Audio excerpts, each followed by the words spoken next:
Hey everyone, and welcome to today's Explainer. We're jumping straight into a massive, really fascinating shift happening right now at the intersection of leadership, AI, and how we actually build expertise in the modern workplace. We're going to look at a concept today that will absolutely change how you view those mundane, everyday tasks sitting on your to-do list. This whole framework comes to us from Jeremy Scholl over at Carpe Disruption, and honestly, it's brilliant. We're basically standing right on this fragile fault line between human development, the AI revolution, and how we lead our teams. It's a tricky place to be, and to understand why, we have to look really closely at our own behavior. So let's kick things off with a question that, well, it might make you just a little bit uncomfortable, mainly because it goes against absolutely everything we tend to reward in corporate culture. What if your company's most expensive problem is actually disguised as its greatest hero? Let's explore that in Section 1, the Hero Manager Trap. We are starting with an office archetype we all know, love, and probably promote on a regular basis. The indispensable leader. You know exactly the type. Heck, maybe you are the type. The one who jumps headfirst into the 11 p.m. crisis, rewrites half the document just to get it right, and single-handedly saves the launch. We constantly praise them for being so present, and their calendar, it's basically a monument to how much the organization absolutely needs them to survive. But here's the thing. There is a massive hidden cost to all that heroism. Every time you rescue a task, it feels like immense value in the moment, right? You fix the deck, you put out the fire, but look at what it actually teaches your team. When you rewrite an analyst's report, you're teaching them the work was never truly theirs to begin with. You teach your managers to bring decisions to you instead of making them themselves. Every single rescue teaches the organization who can be trusted with the hard things and who cannot. And that brings us to this harsh but, incredibly true realization. We have mistaken dependence for leadership. By measuring success through constant involvement and visibility, well-meaning leaders are accidentally producing companies that literally cannot function the day their hero takes a holiday. Which leads us to Section 2, canceling the second output. To really get why this dependence is so dangerous, we have to completely rethink what every single task at work is actually producing. Because every task has two outputs. Output 1, that's the work itself, the slide deck, the spreadsheet, the code that shows up on this quarter's dashboard.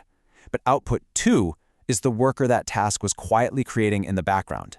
When a manager steps in and takes a task back just because it's faster, they completely cancel that second output. If you keep doing this rescuing for, say, 5 years, the whole reality of your team shifts. The organization is no longer producing work, it is producing work that requires you. Your involvement stops being treated as help, and actually it becomes the very infrastructure the company relies on to stay standing.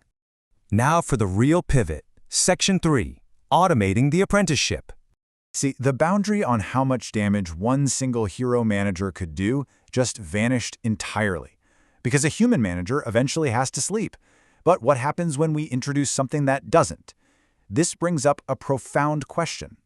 What if the manager who keeps taking work back and the AI tool now doing all the junior tasks are actually the exact same problem, just wearing different clothes? Think about it. The indispensable boss and the shiny new generative AI tool are identical threats to human development. Just look at how closely these two mirror each other. When a manager takes a task back because watching someone struggle is uncomfortable, it feels like care. When we hand that same task to a machine because it's instant, it feels like efficiency. But both of these actions remove the developmental struggle from the junior employee. Both result in a worker who is kept busy, sure, but who is never actually enrolled in class. And guys, the hard data proves this is already happening right now.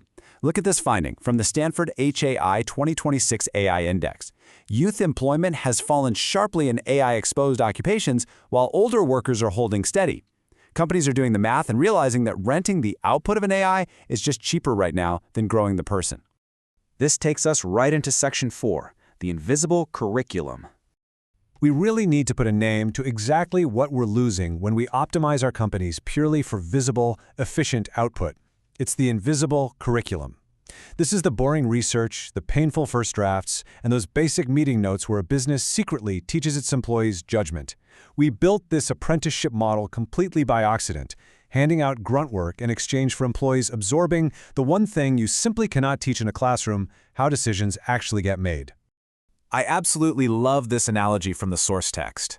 Think about a bartender. A bartender doesn't learn how to be great by reading a book about cocktails.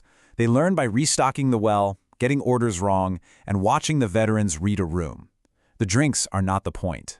The drinks are the curriculum. In the office, those first drafts were never the actual product.